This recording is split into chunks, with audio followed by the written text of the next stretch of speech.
Welcome everyone. Thanks a lot for coming. I'm Megan McClellan. I'm a faculty in Human Development and Family Sciences, and I'm also the director of the Early Childhood Research Core in the Hallie Ford Center. So as one of the talks that we do for we contribute a talk to the College Colloquia Series, and so today I'm really delighted to introduce Dr. Andy Mashburn, who comes to us from Portland State University. And I'll tell you a little bit about Andy and some of his background. He's an associate professor in applied developmental psychology at PSU. He has a Ph.D. in community psychology from Georgia State and a master's in industrial organizational psych from Georgia Institute of Technology. Before he came to Portland State, he was a senior research scientist and assistant director of research methods at the Center for the Advanced Study of Teaching and Learning at the University of Virginia. Andy's work really focuses on identifying, developing, and testing new ways, new approaches to promoting children's school readiness. He's been involved in many large-scale projects that focus on these areas. For example, he's looked at evaluations of early childhood education programs, including Georgia's Universal Pre-K program and the Head Start Impact Study, which is a national study. He's been involved in studies that test the impacts of different strategies. That's a really hot area right now. What are the most important strategies to focus on? You're trying to help children be ready for kindergarten. If you've listened to President Obama lately talk about this.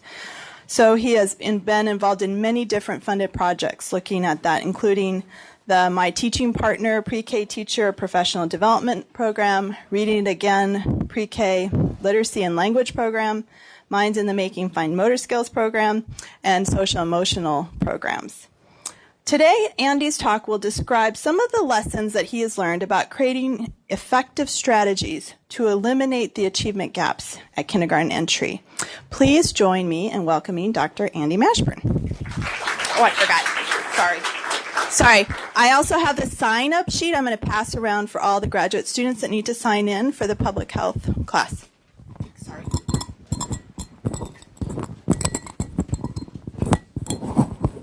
Hi, everybody. Thanks, Megan, for the introduction. So the title of the talk today is going to be Eliminating Achievement Gaps at Kindergarten Entry. What works, what doesn't, and why. And really, this is going to summarize some of the experiences I've had in both developing strategies to help young kids before they enter kindergarten, and then testing the impacts of these strategies. Let's try this instead. So the overview of today's talks, I'm gonna do a statement of some problems, really looking at the persistent achievement gap between rich and poor kids that has been present for, I'll show you a figure, for the last 70 years. I'm going to talk about a statement of a solution, and the solution that we all agree as the important solution is early intervention, is preschool. Let's have kids attend preschool. But we really need to revisit that solution, and what we need within preschool are experiences that are aligned with kids' needs, and that's going to be the thing that helps kids get ready for school. And what I'll then follow this up with is, again, 3 lessons learned based upon my experiences in this area. So statement of some problems. You guys probably are familiar with our relatively poor international standing. So if you look at the 2009 PISA study, this is a 15-year-olds, and you look at where we stand relative to 74 other countries, where we stand in terms of math is 30th out of 74. Science is 23rd, reading 17th. So we have a long way to go to improve our standing, given the resources, the tremendous amount of resources we have to improve these outcomes for our students. Let's think about now achievement gaps at kindergarten entry, the moment when kids enter kindergarten. So this is for an entering cohort of kids in 1998. Is anybody a junior here? A junior and undergrad? Mostly grad students. This is you guys. You guys entered kindergarten in 1998. As long as you didn't skip grades, which I'm assuming many of you at Oregon State have skipped grades, this is where you would be right now. And so this comes from the Early Childhood Longitudinal Study, kindergarten cohort. And this study involved 20,000 kids and followed these guys from kindergarten entry all the way up into 8th grade. And there's been a lot of really interesting analyses and papers trying to understand what kids bring with them at kindergarten, how does that predict where they're going to end up down the road. And at kindergarten entry, what the researchers did here is they came up with a way to quantify the level of risk of the young kids in this sample. And what I like about this is they didn't use race, ethnicity, and they didn't use necessarily family income. They started looking at more demographic factors of risk. And what they did is they said, okay, if you come from a single-parent family, we're going to say that's an indicator of your risk. If your mother has less than a high school education, that's an indicator. If your family has ever received welfare or food stamps, and if your parents' primary language is something other than English, and basically you have 23% of kids who come from a single-parent family, 14% mother less than education, 18% and 9% for those two other indicators of risk. And then what they do is they come up with a risk index, and they quantify how many you have, ranging from 0 to 4. And what you see is about half of the kids who entered kindergarten had 0 of these risk factors. About a third of them had 1 risk factor, and about 16% had 2 or more risk factors. So let's just go and compare these kids at kindergarten entry to look at how risk is related to their skills when they come into kindergarten. The red bar is whether they're proficient in recognizing letters. The lighter bar is whether they're proficient in recognizing ending sounds. And what you see consistently is this stepwise pattern. So that if you have no family risk factors, 75% of those kids come in knowing their letters. 22% of them come in knowing their ending sounds. If you have 1 risk, you're down to 57% and 11%. If you have 2 risks, 44% and 6%. Similar pattern for math. So counting 20 objects and judging relative length. Are kids proficient in that? As you can see, the number of risks that you experience before you come into kindergarten is strongly related to one's competencies in that area, as well as number, sequence, and ordinality. Let's get some of these pro-social behaviors down here. Sorry if this is too small for you guys to see. What I just want to point out here is that the same pattern exists. For something like comforts or helps other children, if you have no family risk factors, you're much more likely to have these abilities than if you have 1 or 2 family risk factors. And then the same is true for approaches to learning. Something like pays attention well. The more risk factors you experience, the less likely you're to pay attention well. So this is just where things are. When kids enter kindergarten, there are extraordinary gaps related to the background and demographic characteristics they have before they enter kindergarten. So let's now think about this achievement gap and how it's grown over the past 60 years. So this is 1940 down here, and this is 2000 right here. And what you see, this is in terms of standard deviation units between the groups that we're comparing. So this is the size of the achievement gap, this one right here, between black children and white children regardless of family income. And what you see is a steep decline over the past 60 years in terms of the magnitude of the achievement gap. A 1.2 standard deviation in 1940, down to about a 0.65 standard deviation in 2000. But what you also see is an increase in the magnitude of the gap related to high and low income families. It started at 0.6 down here, and we now have over a 1.2 standard deviation difference in achievement as measured at 8th grade, 5th and 8th grade in reading, between kids who come from privileged backgrounds and kids who come from low income backgrounds. So that's really the problem. We have this persistent achievement gap. We have poor international standing, and so what do we do about that as a society? We offer preschool. That's become one of our approaches to solving this achievement gap problem. What are the arguments we make for preschool? There's a ton of different arguments that can be made. One of social equality, right? I feel like most people who do this work, that's their motivation for getting into this. To ameliorate the long-standing gaps in achievement between rich kids and poor kids based upon differential opportunity that's been provided to them in school, to their families in past generations. Let's offer early intervention as a way to reduce the magnitude of the gap. Industrial arguments. Really, the first preschool programs in our country came during the Industrial Revolution. And they came about because factory owners were creating these machines that needed to be used and run. And so women entering the workforce was a way to get manufacturing going. And manufacturers created infant schools as a way to care for children while their mothers worked. National security. Has anybody heard this argument for preschool? This is a really interesting one. So there is a nonpartisan national security organization comprising 350 retired admirals and generals. I actually learned about this from the Jon Stewart show, by the way.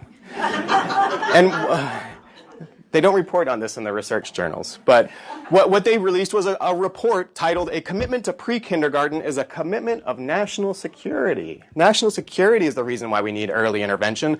The Department of Defense estimates that 75% of all young Americans are unable to join the military. They're too poorly educated, they have a serious criminal record, or they're overweight. What they also are pushing then is for Congress and the presidential administration to work together to pass a proposal enabling states to create, strengthen, and expand high-quality early learning programs for the purposes of national security. Who can argue against that for why we need preschool, right? This is one of the more interesting arguments that we have for preschool, a legal argument. This comes from New Jersey. The state constitution in New Jersey says that the legislature shall provide for the maintenance and support of a thorough and efficient system of free public schools and the instruction of all children in the state between the ages of 5 and 18 years. That's stated in the New Jersey state constitution, as is the provision of public education. That is a state constitution provision. The New Jersey State Supreme Court ruled that the education provided to school children in poor communities was inadequate and therefore unconstitutional.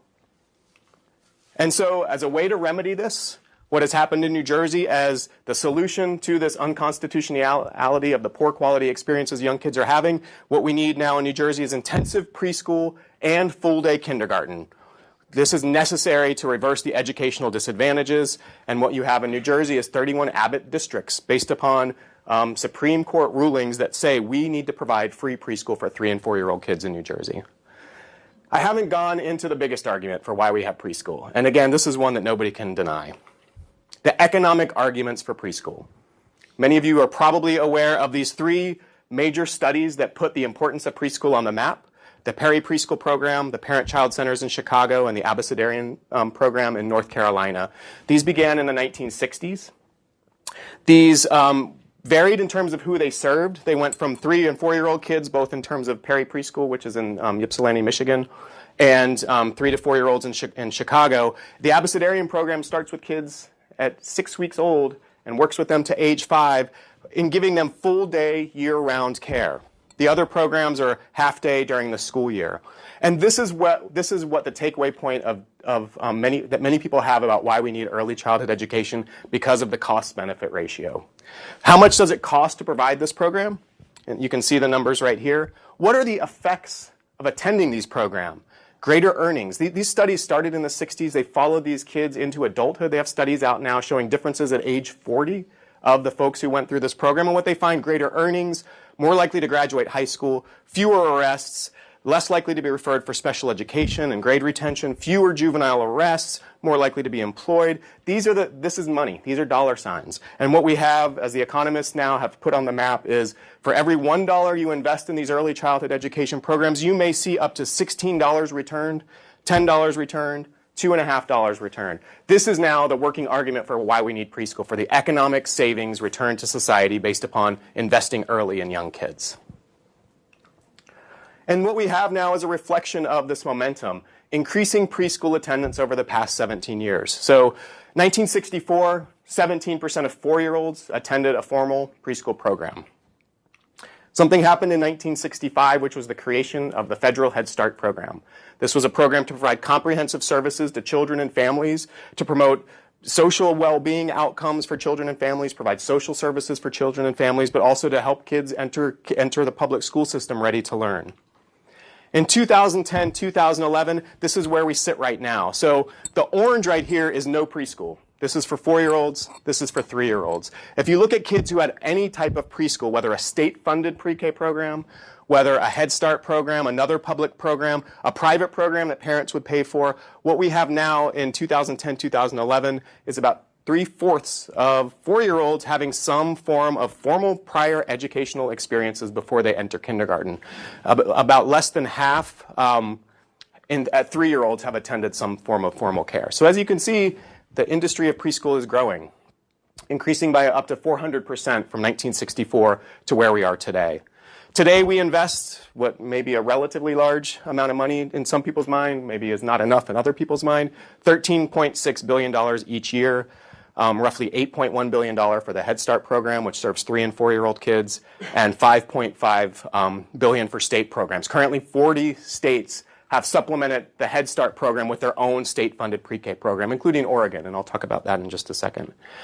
But let's not think about where we are now, let's think about where we're going. And some of you may have noticed in the State of the Union address last February that it was President Obama who said that what we need to do is work with states to make high-quality preschool available to every child in America. So we have this discussion around needing to expand it nationwide.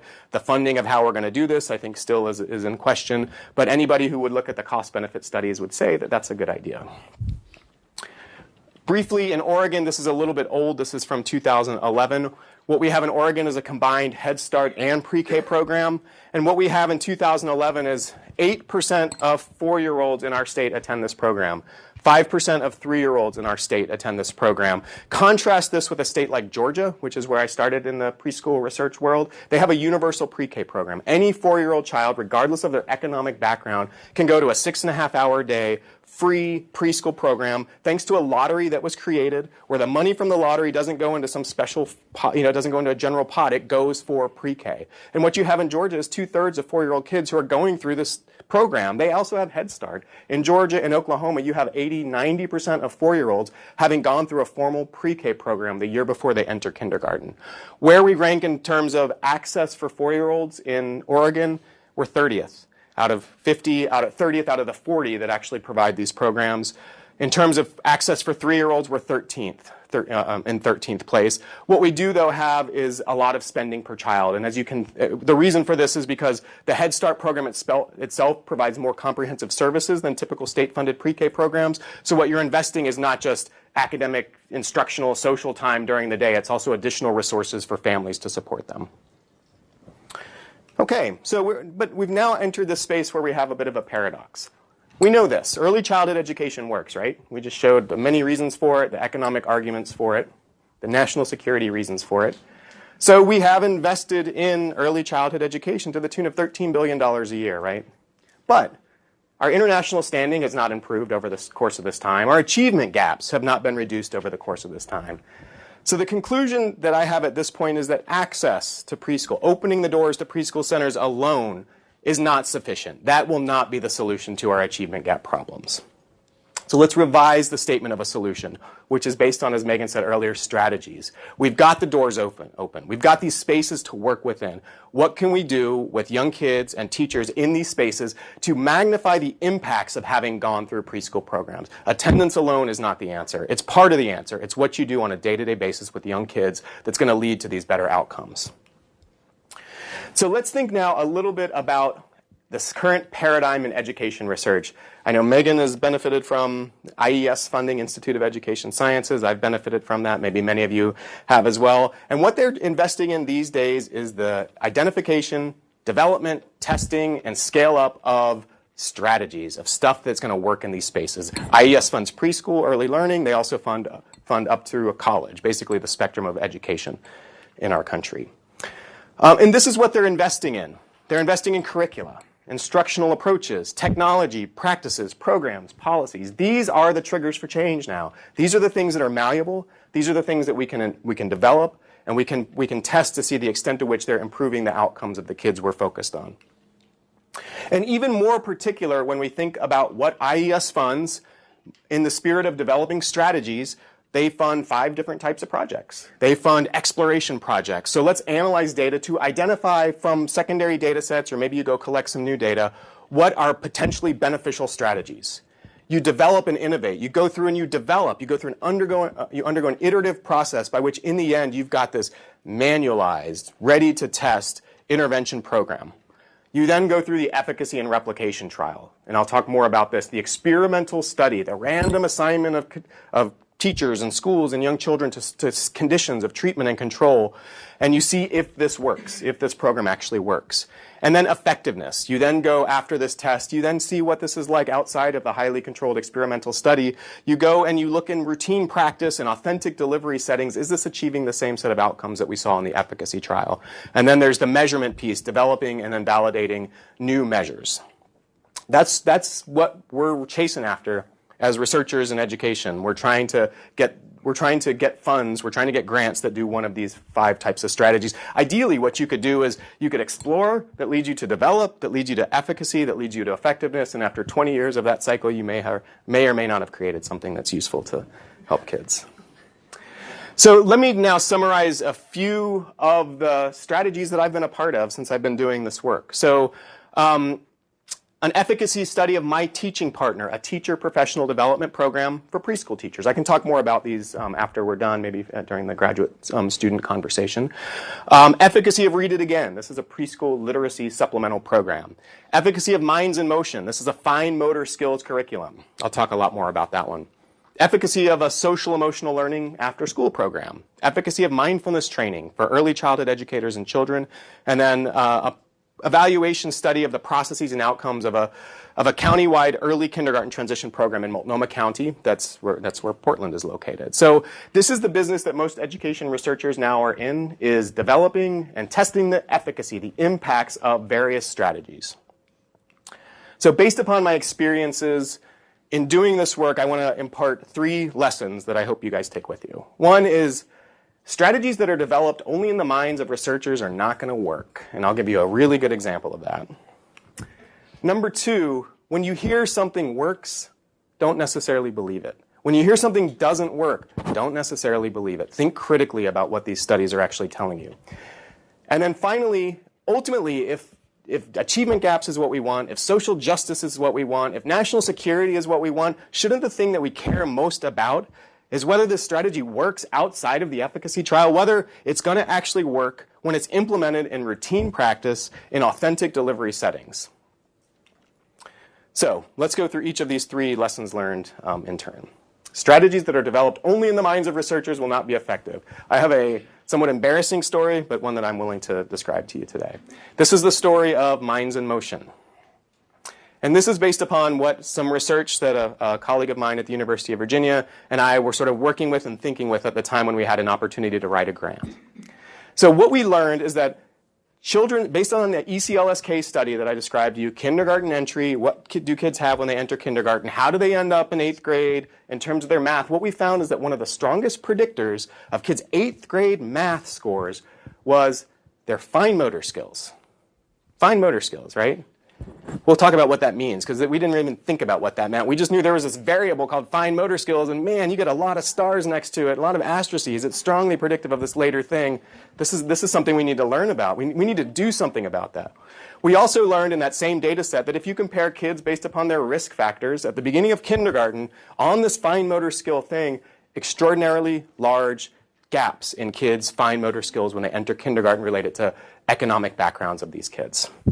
What we also learned is that the income effect on 8th grade math achievement, the size of the gap at 8th grade related to where you entered in terms of your family income, was in large part explained by those fine motor skills. If you accounted for fine motor skills, basically the size of the income gap in math skills in 8th grade was reduced. Okay, this is one of the reasons why the income gap is there on later math, is because kids enter with fine motor skills. Okay, so here's where we are. Why don't we do stuff to develop fine motor skills? These things are malleable through resources, through interactions, also analytically through our data. We were able to show, but kids who played more with Legos, kids who did these certain activities had better fine motor skills. These are malleable skills. So an opportunity presents itself as 2 ivory tower researchers are sitting there trying to think through how do we get more money to maintain a job in this soft money world. And unfortunately for all of us, 2008 came and the economy tanks. 2009 rolls around. Some of you may have been scurrying the same way that we were scurrying around getting some of the stimulus money. The American Recovery and Reinvestment Act, a lot of money being pumped through National Institutes of Health to fund innovative research, more in really to stimulate the economy, right? But also to actually take some risks with things, which we really appreciated, in part because you needed to submit these grants in 5 weeks and they were reviewed in 6 weeks. I'm not even sure who the reviewers are and what they were looking for. But what we had was a very nice sort of empirical, theoretical argument as to the importance of fine motor skills that people bought. And so next thing you know, we're in the business of fine motor skill intervention. So this is me and Dave. Hey, why don't we develop and test a fine motor skills intervention to improve early math achievement? And what we thought about, this is it's nonsense, but it also sort of serendipity here. There's Occupational therapists work with young kids to promote fine motor skills in school settings, often because they don't hold pencils well, often because they need to improve their muscles in their hands to then be able to write their names, and then their OT is over. So what we realized, Dave's daughter worked in the school system. She knew some OTs. Why don't we work with OTs to develop some basically weightlifting for kids' finger muscles? What we also learned about 2 weeks before this grant was due was there was an NPR story about this woman named Leora Laufer who lived in Charlottesville. And what she created was this program called Cal Aerobics. And it was handwriting exercise to music. And it was very short. It was about 1.5 minutes or 2 minutes. We were like, Cal Aerobics, that's fine motor skill building. We have Cal Aerobics plus OT. That's our intervention. We're going to work with students from low-income families. We're going to work in the early elementary grades. We're going to do it in after-school programs. We are going to single-handedly improve kids' math scores, reduce achievement gaps. That's what we argued. And so this is what we developed. So every day after school in a few local elementary schools around Charlottesville, Virginia, kids would come to this program. It was implemented in the context of an experimental study. So if you were unfortunately selected for the program, this is what you did. If you were in the control group, you got to go play on the playground, right? And so what we would do is some warm-up activities. So a kid may hold a noodle at their waist and raise it over his or her head. We did Cal Aerobics. We did a flipping pennies exercise where a child would practice flipping pennies with their preferred hand to heads up on a table, and they would place in a row and then flip over to tails. We would then have them move a penny with their pointer finger along a boat race pattern. They would then pick up some pom-poms. It's pom-poms, I think. Pom-poms with tongs. They'd pick cotton balls up with pom-poms. Then we would do Cal Aerobics again, and then we would clean up. And, we're helping these kids, right? Here's some example of these activities. You can see this is picking up the little cotton balls with the tongs. This is the kid who probably takes this and does that, and then that, and that. Fine motor skills, that's what we're doing, right? We implemented it. We implemented it with half of these kids. We did it in small groups. And needless to say, we failed. And there's a lot of reasons why we failed. Let me go through some of just the more descriptive ones. Mainly, OTs do really good work, but they do it with clinical populations of kids who have these needs. We're trying to work with kids who haven't been identified as having these needs. Secondly, it's hard to take individually implemented OT activities and do them with a small group of young kids. Probably most importantly, our program implementers were not trained as OTs. It takes a very careful eye as an occupational therapist to understand what kids' needs are amid an activity to then be able to provide the resources that the kid needs to develop these sort of skills that they're focused on training. This is an understatement. Activities are not sufficiently engaging. Variable attendance. This is a really big issue. Dosage. Kids don't come to the after-school program every day, so we would get kids who maybe came in 1 or 2 days a week. Clearly, had they come all 5 days, who knows? I might be selling this to you guys right now. And what we really realized was that what we're focusing on was on motor movements, on just kids' movement of their fine motor muscles. So we went back to the drawing board. There's a happy ending to this story, by the way. We went back to the drawing board. And the first thing we did is we tried to unpack what does this fine motor thing actually mean. And in fact, empirically, the fine motor skills score comprises copying designs, drawing a person, and maybe head profile or something like that. And so what we did is we tried to look at which one of these 3 indicators of fine motor skills is the one that's driving the impacts on 8th grade math achievement. And what we found is that it's design copying. Okay, so now we're not talking about muscles, right? We're talking about the act of copying designs. The next thing that we realize is that design copying is a really super complicated task, right? If I was to ask you to copy that design, what would it take for you to accurately copy that design? You'd need some muscles in your hands to grip the pencil to be able to copy it, but what you would need to do is to be able to look up and have some working memory and look down and understand the visual spatial relationships between all of these things. You got to be able to be planful. You got to sit there and be cool. You got to want to do it. You got to be motivated to do it. So what we were tapping into in terms of design copy scores was so far away from weights for fingers and pushing pennies. What we were getting at is this is about visual spatial and executive function skills. So we started over. And what we did is we got input from multiple fine motor experts, folks who work with kids to develop these sorts of skills all the time. OTs, but not clinical OTs, school-based occupational therapists. We convened the implementers who worked with us the year before to ask them, how can we make this better? What can we do to actually engage these kids in these settings? Montessori teachers, Waldorf teachers, who do a lot of these hands-on activities. So we got input from multiple experts, recognizing at that point, we're not those experts. We're people who write grants, really. And so what we did is we set up criteria for what we wanted this program to be, and what we wanted it to be first and foremost was fun. If you're going to yank these kids in and during after-school time, you've got to have it be engaging. You've got to have them want to be there. We needed it to be easy to train. We couldn't have it be delivered by specialized OT implementers. What we want is our stuff to be scalable, is our stuff to be able to move forth later on and be used in the way that we intended it. We wanted it to be easy to implement, cheap, and what we learned is that we wanted it to be emphasizing this task of copying designs. And so these are some of the things that we developed. What we did is we made about 30, we just brainstormed 30 different games and activities that pretty much typical middle and upper class kids get to play before they enter school anyway. But if we're working with lower income kids, they probably weren't afforded these opportunities. And so what we wanted to do then was provide them these opportunities. It's fun and it's games, but we also wanted it to involve things like looking at something and then looking down and working with your fingers to create that. So what we might do is show you a picture of these pattern blocks. And then we give you a bunch of pattern blocks. And then you look at the picture and you look down and you find the shapes and you work with your hands to connect them in a way that reflects this. Wiki sticks. We say, let's make little wiki sticks, people. These are like wax-coated candle, like pipe cleaners. They stick together. You're able to manipulate them to make little people like this.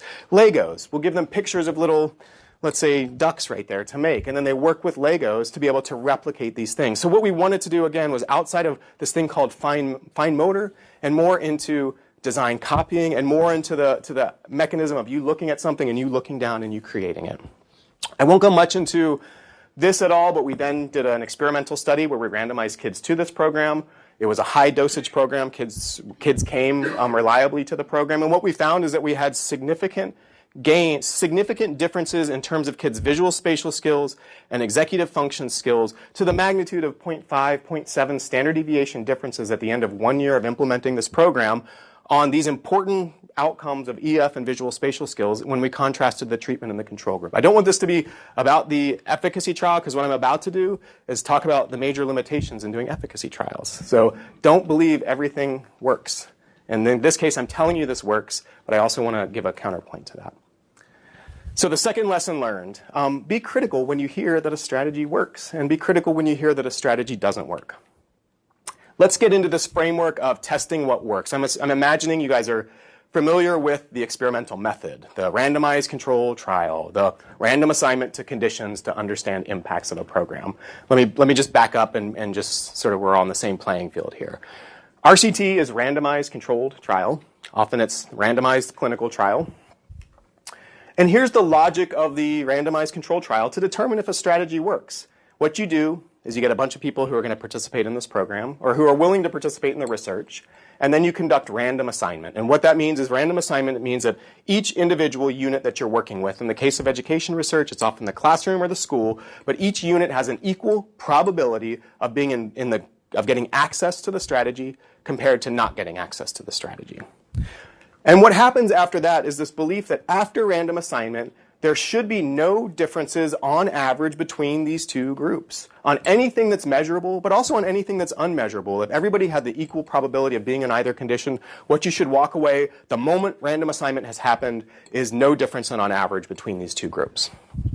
Then you provide access to the strategy. And I'm saying provide access to the strategy because what you need to recognize is not everybody comes who you provided access to. It's not you get the intervention. It's not necessarily a test of the intervention. It's a test of differences following random assignment after providing access to the program.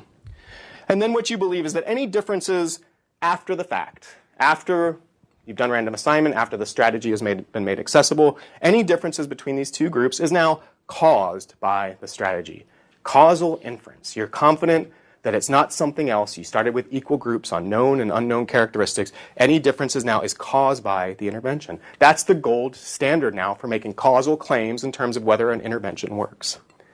So let's think about some of where the RCTs come from. And Fisher, R.A. Fisher is really is credited with the creation of this methodology. It had been around a little bit before him. And what he did, I won't get into too much detail, mainly because I just don't know many of these details, but he worked in studying crops in England. And he had a bunch of data around crop production. And he had a bunch of data around what the rain was like and what the soil was like. And what he did was, using these secondary data, started creating methodology, including the ANOVA, as a way to try to understand what are those characteristics of the context that are related to the growth and the output of the crops. But from those experiences using those data, he then invented the basic principles of experimental design, the control of variation through randomization, and then the ANOVA. And so you think about these common uses, right? You guys are probably very familiar with these. The medical research, the placebo, random assignment, right? You're in the treatment group or you're in the placebo group. Laboratory studies in social sciences. We do this all the time. We bring sophomores who are taking Psych 101 into the lab, and we basically have them work with a computer-generated task mostly, but we offer one manipulation that these guys get, that these guys don't get, and then we describe the end result of any differences as related to the thing that we manipulated. And over the past decade, it's really been a pretty new occurrence that rigorous educational research has been equated now with this exact methodology, with the RCT. And within education research, it's often the cluster randomized trial. So it's randomization of clusters, like teachers, for which you then want to understand its impacts on the units within the cluster, like students. You might randomize schools to different study conditions. Then you want to see how it changes the teachers within that school or the kids within that school. So that's what the cluster is representing in the cluster randomized trial. Again, it's all based upon this notion of random assignment. Let me give you an application of randomized controlled trials in education research. Many of you probably are familiar with the Head Start Impact Study. This is in 1998 to reauthorize Head Start, to provide these billions of dollars to provide Head Start. Congress mandated that the group who delivered Head Start, which is the U.S. Department of Health and Human Services, need to conduct a study to determine on a national level what are the impacts on the children it serves. What are the impacts of Head Start? The goals are basically to determine the impacts of Head Start on children's school readiness and also on parent outcomes, because it's got parent components as well. And then to think about, well, under what conditions are the impacts maybe greater or worse? Are there certain characteristics of how Head Start is delivered? Are there certain experiences in elementary school that may hinder or promote the impacts of Head Start? So this is a study that's been in the news in January last year when a report was released. It's going to be in the news again in probably about 3 months. The study characteristics, it's an RCT. It involves random assignment. A Head Start group was provided access to the Head Start programs. I'll show you in a second, they didn't all go. A control group did not have access to Head Start. I'll show you that some of them went. And some of them, if they didn't go to Head Start, they actually went to a state-funded pre-K program. Nowadays, there's no such thing as the no treatment control when it comes to preschool. When you look back at those studies in the 1960s, if you weren't in that intervention group, you probably didn't get any sort of formal care experience. It was probably a parental care was the primary form of caregiving. So the contrast here, this is why I brought up, it's access to the program. And what you need to think about is, well, what are we contrasting here in terms of the groups? It's a nationally representative sample. Approximately 5,000 3-year-olds and 4-year-olds, so about 2,500 of each age group. Randomized 3-year-olds randomized into 3-year-old Head Start. 4-year-old cohort randomized into Head Start at age 4. And the study has compared cognitive and social emotional outcomes across these two study conditions at 4 time points: end of Head Start, kindergarten, 1st grade, and 3rd grade. What you find at the end of the Head Start year, whether you're talking about the age 4 group or the age 3 group, after the 1 year of intervention that they received, what you find is some pretty nice sized differences in cognitive outcomes. They also are found in social outcomes. I'm just giving you a smattering of these outcomes, but what you find is, for the 4-year-olds, this is a standard deviation unit, a 0.25, a quarter standard deviation advantage on letter word skills for those kids who went through the program compared to those who didn't. For those kids who were provided access to the program compared to those who didn't. For the 3-year-old cohort at the end of that year, again, statistically significant and educationally meaningful differences in these cognitive outcomes. But then, following that, kindergarten, 1st grade, and 3rd grade, what you find is non-significant differences on these cognitive outcomes at the end of kindergarten, 1st grade, and 3rd grade between these two groups. So how do you interpret these results? There's one set of interpretation that would say, these are exact headlines with hyperlinks, which I won't go through, but another study confirms Head Start doesn't work. This study says, Head Start, a tragic waste of money. Head Start's sad and costly secret, what Washington doesn't want you to know. Based upon that, you could walk away and say, look, at the end of third grade, at the end of first grade, at the end of kindergarten, there are no differences between these kids who are randomly assigned to access to Head Start versus those who didn't. There's other ways to think about interpreting the results from this study. First of all, understand the comparisons. There is the intent to treat framework. Post-random assignment, we put you in these groups. We intended to treat you. You may have got it, you may not have gotten it. That's what we're looking at. That's what we're following. The comparison is basically this group that you were randomized into versus this group that was randomized out of Head Start. And you make those comparisons, which is what I showed you, are these intent to treat comparisons. You could also do the impact on the treated comparisons, which is an attempt now to come up with equal groups of kids who went through Head Start, but then yank the kids out of the control group who had the no treatment, who had the parental care, and make the contrast that way. What's being talked about in terms of the impacts are the intent to treat comparisons. And this is I just want to point out to you what you go through intent to treat, but this is what you end up with. In the Head Start group, 76.7% went through Head Start. 24% did not go through Head Start. 11% went to another type of care. 9% went through parent care. This 3% went through other kind of care setting. Even more profound here is what the control group got. They were randomized out of Head Start. 13.8 of them went to Head Start.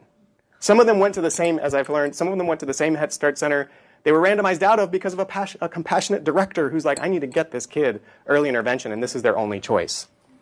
What we also have is other center-based care. 35% of these kids went through something else, and in fact, they might have gone through a higher quality state-funded pre-K program.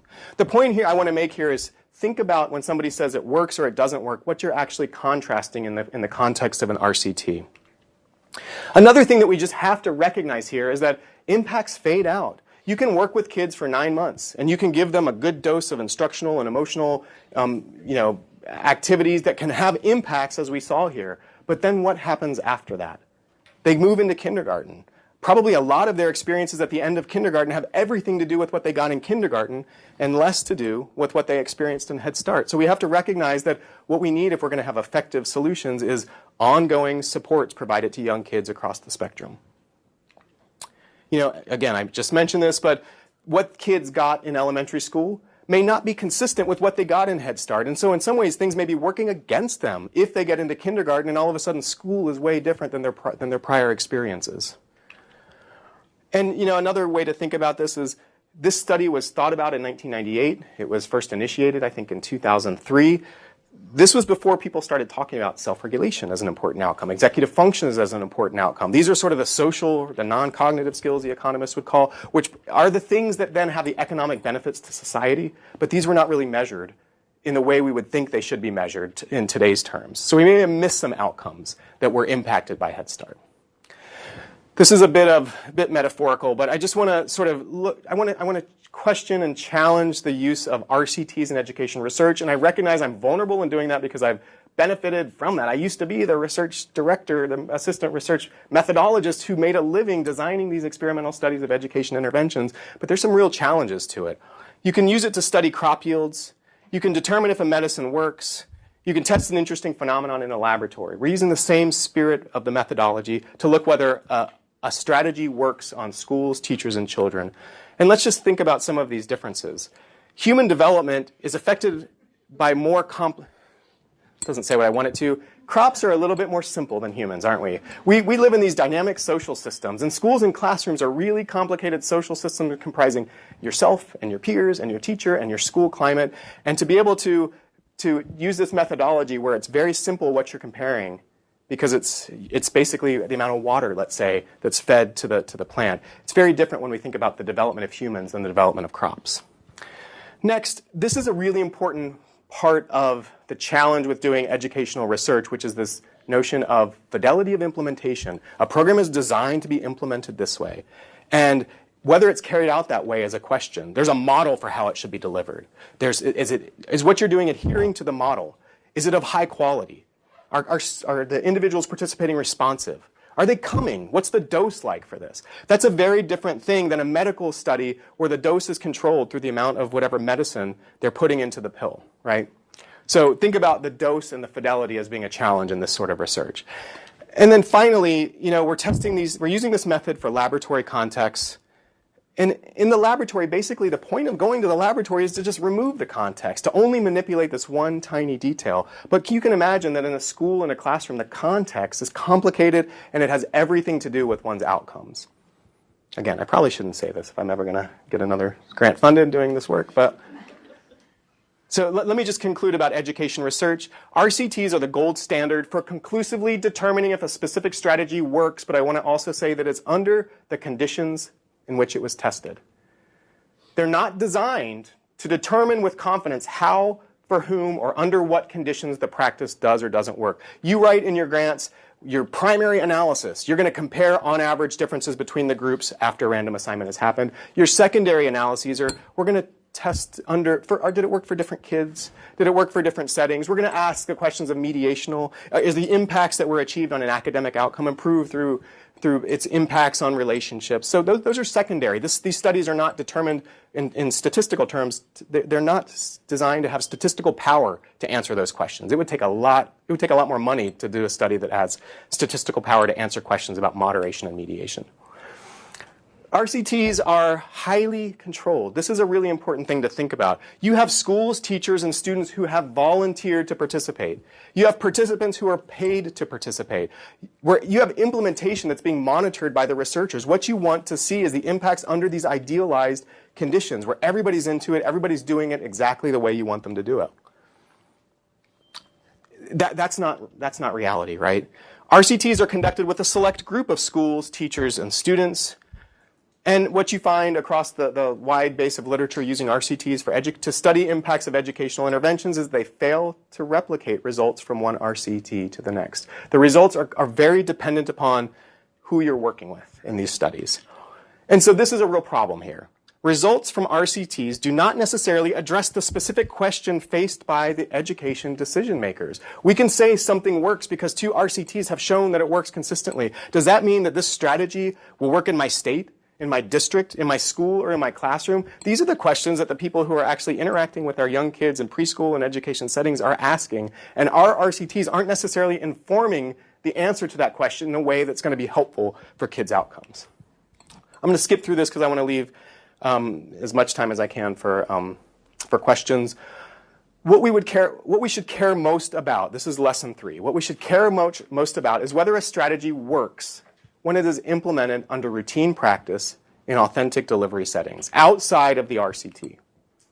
Think back to what IES funds: exploration projects, development and innovation projects, efficacy, effectiveness, measurement. What percentage of the funding do you think that our federal government is putting toward effectiveness, to understanding whether a strategy works under routine practice in authentic delivery settings?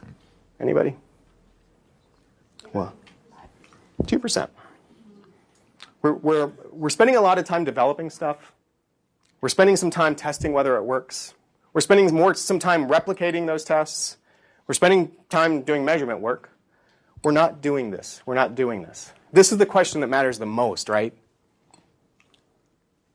I'm going to go very briefly through this because I've worked with a wonderful researcher, Laura Justice, who basically developed an intervention with scalability as the primary reason why she was developing it. The problem: kids in rural settings have high needs, and they go to preschool that's under-resourced. These early language literacy skills are important.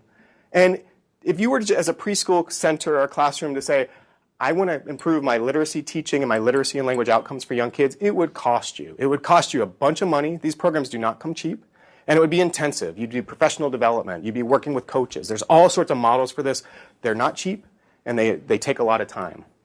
So what Laura did was developed a program for scalability. She spent 3 years working on it.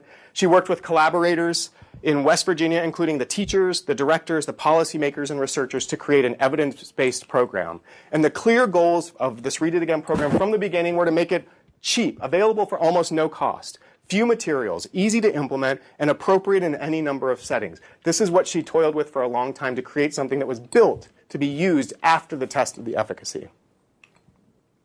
What the program is, 30-week curricular supplement, 2 times a week, 30 minutes each time. It's basically large group book readings with young kids, but in a way that gets teachers to do very specific activities that are promoting vocabulary, narrative expression, print knowledge, and phonological awareness. What I love about this is that it's very cheap. If you fork over $125 for books, basically you can go to the myreaditagain.com website, which I encourage you all to do, and download these activities for free.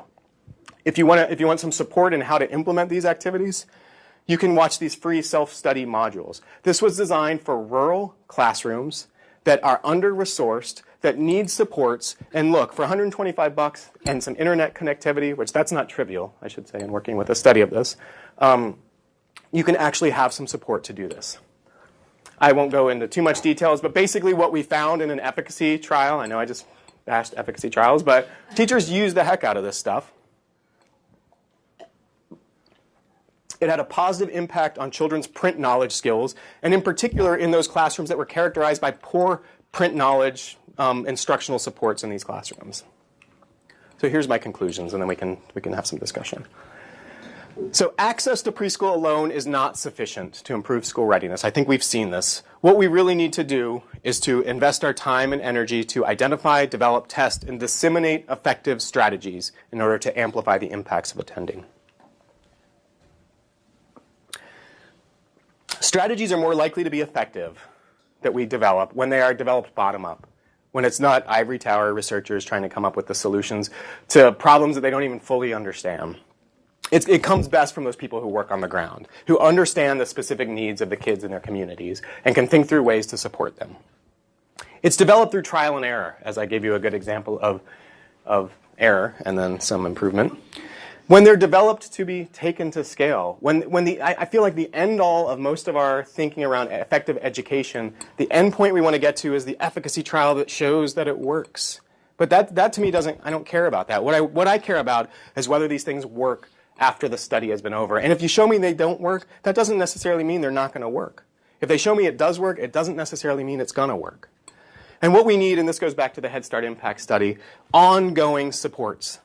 Supporting kids through over time as they move across settings and across systems, the consistent flow of supports. A one-shot deal isn't going to work, even when that one-shot deal is an intensive year-long program or 9-month program in Head Start. Things need to be sustained over time. Question claims of it works and it doesn't work, and then finally, this is the take-home point I hope you guys get, is if we're really going to overcome achievement gaps, we need strategies that work when they're implemented under routine practice and authentic delivery settings. Okay. That's it.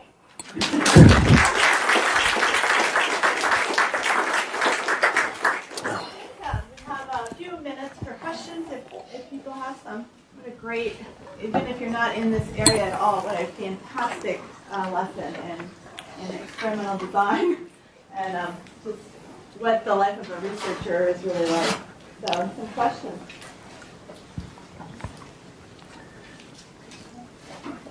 Yeah. The Start Impact study showed the graph of kids that actually went to Head Start versus other programs. Have they done statistical analyses that try to differentiate among those groups? They have.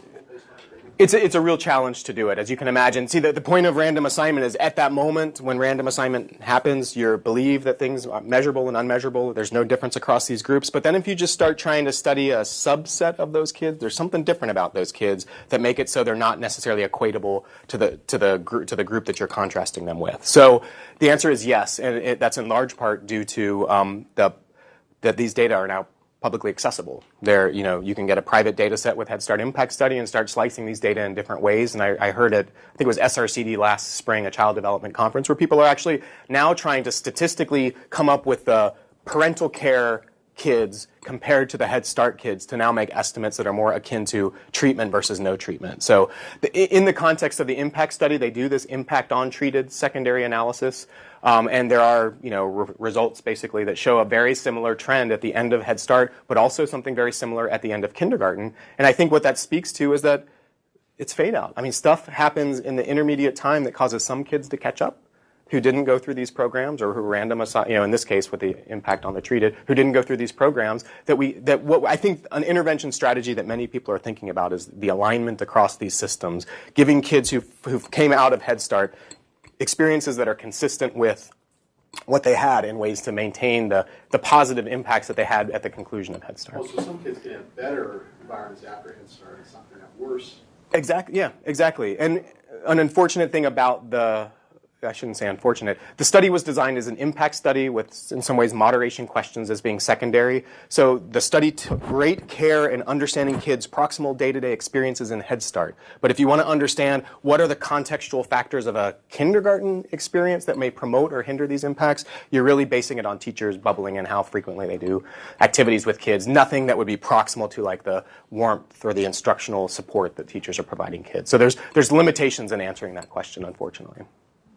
Yeah. I think one of the things I really appreciate in speaking about that particular study is the takeaway that actually the implementation did make a difference at the end of Head Start. But the risk factors that were also part of the conversation very likely haven't changed for those children and families. So for me, the takeaway is that you kind of planted the seed. This is that crop reference. Mm-hmm. Thank you. Very nice. Strategies can make a difference, but then we need to think more broadly about sustaining and making it increasing the efficacy. That's absolutely right.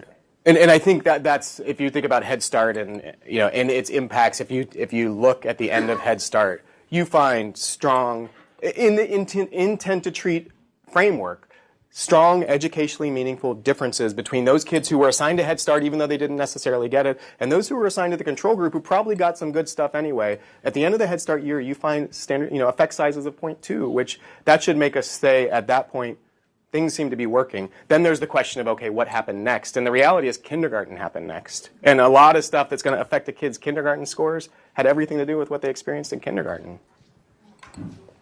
Yeah. Can you talk a little bit about parent involvement and what we've learned about that and some from Head Start? And it's a very socially supported parent involvement piece that falls away when you enter public school. So I'd love to hear. Yeah, I'm not going to be the best one to answer that. I mean, clearly the intention of Head Start is to promote parent involvement. Clearly the outcomes that were mandated by this study were let's look at parent well-being outcomes as well.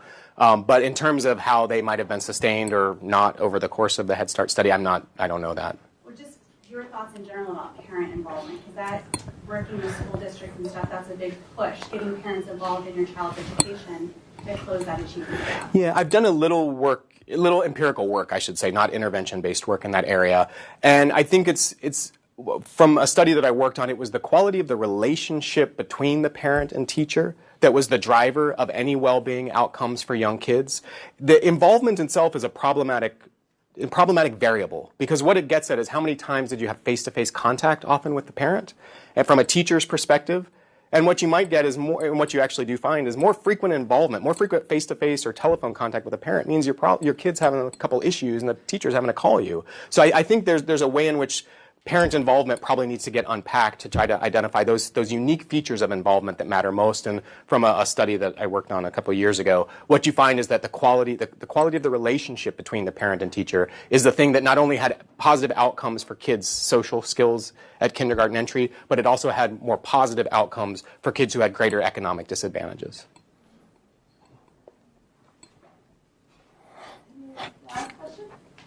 Well, I know we have the graduate student session. I just really want to thank Andy because what an amazing reflection on the research process. I mean, I find it so valuable regardless of your area and your focus. You learn so much. It was such a thoughtful way to look at your research question and you say, whoa, this did not work. And now what do we do? And I just so appreciate that. So I just really, really want to say thanks, Megan. Thanks for having me.